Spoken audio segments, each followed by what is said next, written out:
السلام علیکم ورحمۃ اللہ وبرکاتہ۔ آج ہماری تحریر کا لاسٹ پارٹ ہے۔ امید ہے کہ آپ کو یہ تحریر پسند آئی ہوگی اور آپ کے سوالوں کے جواب آپ کو ملے ہوں گے۔ جب ایک گھر میں بہت سی عورتیں رہتی ہیں تو شکایت کا پیدا ہونا لازمی ہے، خاص کر شوہر کے لیے مشکل ہو سکتی ہے۔ عام مردوں کو تو اللہ نے چھوٹ نہیں دی کہ جس کو چاہے پاس رکھے اور جس کو چاہے چھوڑ دے، لیکن نبی کریم صلی اللہ علیہ وسلم کو اس کی رخصت دی گئی۔ کیونکہ آپ کی اتنی شادیوں کا مقصد کچھ اور تھا۔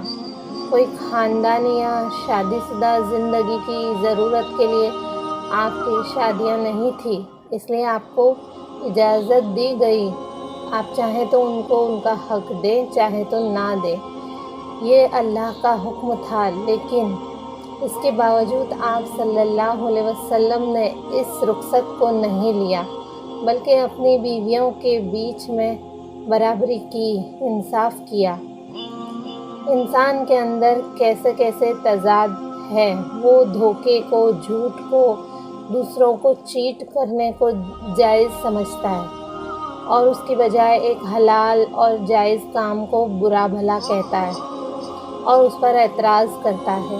اسلام کے علاوہ دوسرے معاشروں میں بھی کہیں بھی ایسا نہیں کہ پولی گیمی یا ازواج زیادہ شادیاں کرنے کا کانسیپٹ نہ ملتا ہو۔ ہندوستان میں مسلمانوں کے علاوہ ہندوؤں کے یہاں پرسنٹیج زیادہ ہے ایک سے زیادہ شادی کرنے کی یا دوسری شادی کرنے کا، اور عیسائیت میں کچھ سال پہلے اس پہ پابندی لگائی گئی تھی، وہ بھی قانونی پابندی۔ نبی کریم صلی اللہ علیہ وسلم پہلے رسول نہیں ہیں جنہوں نے زیادہ شادیاں کی ہے۔ پھر اسی طرح یہودی، چائنیز، ہندو، یونانیوں میں ہر جگہ اس کا کانسیپٹ پایا جاتا ہے۔ ایسا نہیں ہے کہ اسلام نے پہلی دفعہ اس کو انٹروڈیوس کیا ہے، سارے معاشروں میں کسی نہ کسی شکل میں ہے، اور جو سیکولر معاشرہ ہے ان میں تو کوئی حد مقرر ہی نہیں ہے۔ جو شخص جہاں تک بھی جانا چاہے، کوئی لمٹ نہیں، مکمل آزادی ہے۔ وہ آزادی کو سب اپریشیٹ کرتے ہیں، لیکن دوسروں کے حق دے کر ایک پابندی کے طور پر ان سب چیزوں کو کرنا ناجائز قرار دیتے ہیں۔ اسلام ایک اصول بنا کے چھوڑ دیا ہے اور وہ اصول اب تک ہے، اس میں کمی بیشی کی اجازت کسی کو نہیں۔ یہ الگ بات ہے کہ کسی کو جبراً نہیں، جب کسی کو ضرورت ہو اس رخصت سے فائدہ اٹھا سکتا ہے۔ آپ صلی اللہ علیہ وسلم کی شادیاں اللہ کے حکم سے ہوئی اور اللہ کا ہی حکم تھا کہ آپ 11 شادیاں کریں، اور اللہ سے بڑا تو کوئی نہیں۔